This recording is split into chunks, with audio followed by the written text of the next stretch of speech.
When a world leader involved in an active war decides not to address enemy governments, but instead speaks directly to enemy citizens, it is never accidental. It is not emotion, it is not frustration, it is strategy. When Russian President Vladimir Putin told Western citizens to blame their own leaders for economic hardship, he was not defending Russia, he was reframing responsibility. This message was not aimed at the White House, not at Brussels, and not at NATO headquarters. It was aimed at ordinary people struggling with rising prices, energy bills, and economic uncertainty. This was a calculated geopolitical message designed to move pressure away from Moscow and redirect it toward Western leadership. In modern global conflicts, success is no longer measured only by territory gained or lost. It is measured by endurance, public support, and political stability. Putin understands that governments can continue wars only as long as their people tolerate the cost. By addressing Western citizens directly, Putin bypassed political institutions and spoke to personal experience. He spoke to the feeling many people already carry, whether openly or quietly, that life has become harder, more expensive, and less predictable. His message suggested that these hardships are not the result of Russian actions, but of decisions made by Western leaders themselves. This framing is powerful because it aligns with lived reality. Inflation has affected daily life across Europe and North America. Energy prices surged, food costs increased, interest rates rose. Manufacturing slowed in parts of Europe. While governments point to global instability and war-related disruptions, citizens feel the consequences every month in their expenses. Putin's statement did not introduce a new complaint, it echoed an existing one. The timing of this message matters. It comes at a moment when public enthusiasm for long-term foreign commitments is no longer automatic. In many Western countries, voters are increasingly focused on domestic priorities. Healthcare costs, housing affordability, wages, and taxes dominate conversations. Support for Ukraine remains significant, but it is no longer unquestioned. As elections approach in both Europe and the United States, political leaders face growing pressure to justify continued spending abroad while citizens struggle at home. Putin's message exploits his tension. He is not asking people to support Russia, he is asking them to question their own leadership. This is a classic information warfare technique. Instead of trying to convince people that Russia is right, the goal is to convince them that their governments may be wrong. Doubt is more effective than persuasion. Confusion is more powerful than argument. By framing economic hardship as a self-inflicted wound caused by sanctions and policy choices, Putin attempts to weaken the moral clarity of the conflict. If citizens begin to believe that their suffering is unnecessary or mismanaged, support for the war effort becomes conditional rather than firm. This strategy does not require immediate results. It is designed for gradual erosion. Public opinion rarely shifts overnight. It changes slowly through repeated exposure to ideas that feel familiar. Putin's statement reinforces a narrative that already exists in parts of Western society, that political elites are disconnected from the realities of ordinary people. The economic argument is central to this message. Western governments argued that sanctions would severely weaken Russia's economy. While sanctions have caused real damage, they have also produced unintended consequences. Energy markets tightened. Supply chains adjusted unevenly, costs were passed on to consumers. Putin's narrative does not deny Russia's economic pain. Instead, it claims that the pain has been distributed unevenly, with Western citizens paying a higher price for decisions made in distant capitals. This framing transforms sanctions from a moral tool into a political liability. Europe is particularly vulnerable to this narrative because of its historical dependence on Russian energy. The shift away from Russian gas was necessary for strategic reasons, but it was costly.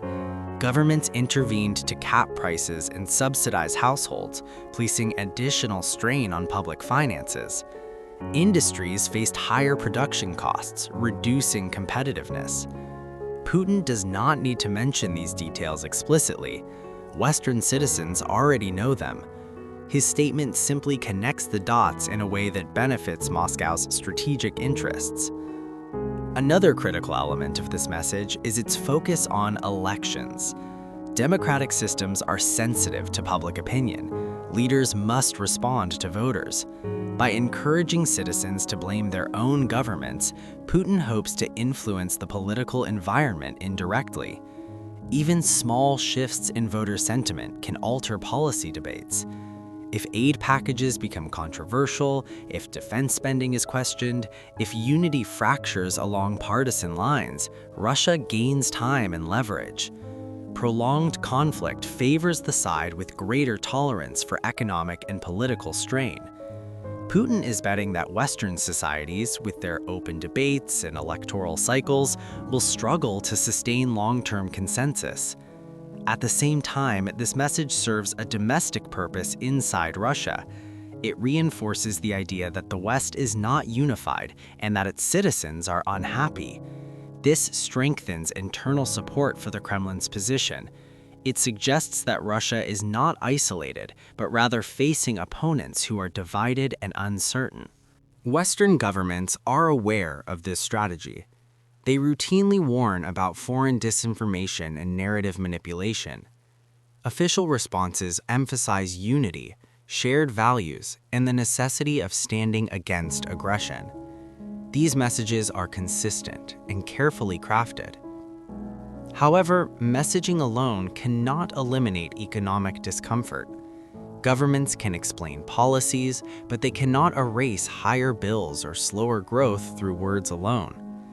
This creates a vulnerability that external actors can exploit.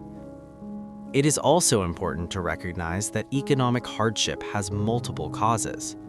Global inflation was influenced by pandemic disruptions, supply chain shocks, and changes in monetary policy. The war in Ukraine intensified existing pressures rather than creating them from scratch. A balanced analysis acknowledges this complexity. But politics rarely rewards complexity. Simple explanations travel faster and resonate more deeply. Putin's statement offers a simple explanation. Your leaders chose policies that hurt you. Whether or not this explanation is fully accurate is less important than whether it feels believable. In politics, perception often matters more than data. People evaluate messages based on experience, not spreadsheets.